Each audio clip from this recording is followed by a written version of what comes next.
Hello అండి. అందరికీ నమస్తే. అందరూ ఎలా ఉన్నారు? బాగున్నారా? నేను గోధుమ పిండితో స్వీట్స్ చేస్తున్నానండి. చిన్న బాబుకి, కన్నయ్యకి ఇష్టమని. గోధుమ పిండి తీసుకున్నాను. ఆశీర్వాద్ గోధుమ పిండి.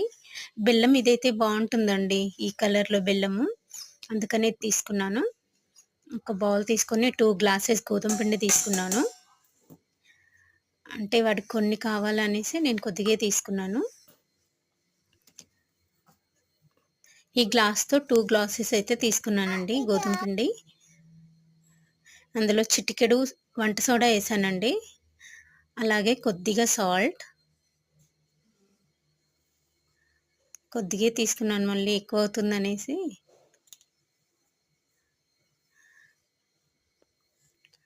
ఓకే. అందులో కాచి చల్లార్చిన ఆయిల్ తీసుకున్నానండి 2 టేబుల్ స్పూను. ఇలా కలుపుకున్నాను పిండిని. మెత్తగా కలుపుకోనే అవసరం లేదండి. కొద్దిగా గట్టిగే కలుపుకోండి. చేతికి అతుక్కోకుండా ఉంటే పర్ఫెక్ట్‌గా కలిపినట్టుగా ఉంటుందండి. అలానే నేను చూయిస్తున్నాను. హ్యాండ్ చూయిస్తున్నాను మీకు. ఈ బెల్లం అయితే చాలా బావుంటుందండి. ఇలా మనకు కావాల్సిన షేప్‌లో కట్ చేసుకొని పక్కన పెట్టుకోవాలి.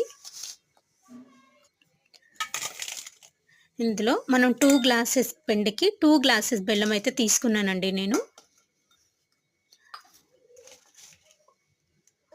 పెద్ద పెద్దగా ఉన్నాయి అవి. అదే చూపిస్తున్నాను నేను. కత్తితో అయితే కట్ చేయలేదండి అది. విడిగా చేశాను. 5 ఇలాచీ తీసుకొని అందులో ఏసేస్తున్నాను.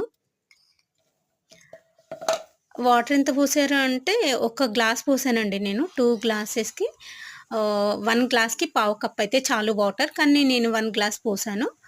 ఈ పక్కన ఆయిల్ వేడవుతా ఉంది. పాకంకి కూడా పెట్టుకున్నాను పక్కన.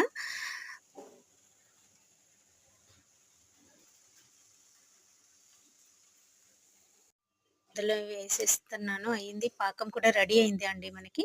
అది పర్ఫెక్ట్ అయిందా లేదా అనేసి నేను ఒక చిన్న దానిలో వాటర్ తీసుకొని, ఆ పాకం అందులో ఏసి చూస్తున్నాను. అది ముద్దలాగా అవుతే పర్ఫెక్ట్‌గా అవుతుంది అని అర్థమైతుంది. గట్టిగా అయిందా లేదా అని చెక్ జేస్తున్నానండి నేనొకసారి. ఓకే. అవి తీసేసి అందులో ఏసాను. ఇలా పాకంలాగా ఉంది. ఒక 10 మినిట్స్ తర్వాత అయితే మనకు విడివిడిగా అయిపోతాయండి. చూడ్డానికి అలా పాకం కనిపిస్తుంది గానీ మనకి.